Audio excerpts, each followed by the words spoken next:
প্রতিদিনের ন্যায় আমিও আজকের চলে আসছি খেলার মাঠে। 20 ওভারে খেলা।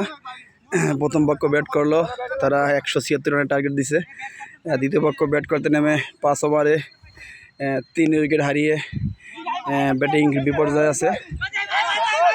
দেখা যাক, তারপরও ক্রিকেট খেলা অনিশ্চিতের খেলা, যদি কি হয়। এখনও অনেক ওভার বাকি।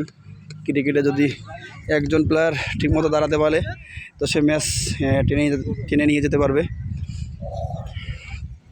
ব্যাট করতেছে এই মুহূর্তে লিটন। হোয়াইট 1 রান দলীয় যোগালো। বোলিংয়ে আছে শাওন।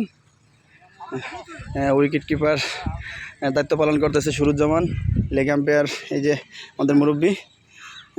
কপাল খারাপ, 6 মার্চে আউট হয়ে গেল। খেলায় আউট হবেই। লিটন খুব সাবধানের সাথে সতর্কভাবে খেলতেছে। 1 রানের জন্য প্রান্ত বদল। লিটনের ব্যাট থেকে 1। এখানে আছে আমাদের স্লিপম্যান এবং অন্য যারা আছে তারা বসে আছে দর্শক গ্যালারি। সবাই ভালো থাকবেন, সুস্থ থাকবেন। প্রতিদিনের ন্যায় আবারও আসবো ফিরে আপনাদের মাঝে। আসসালামু আলাইকুম ওয়া রাহমাতুল্লাহি ওয়া বারাকাতুহু।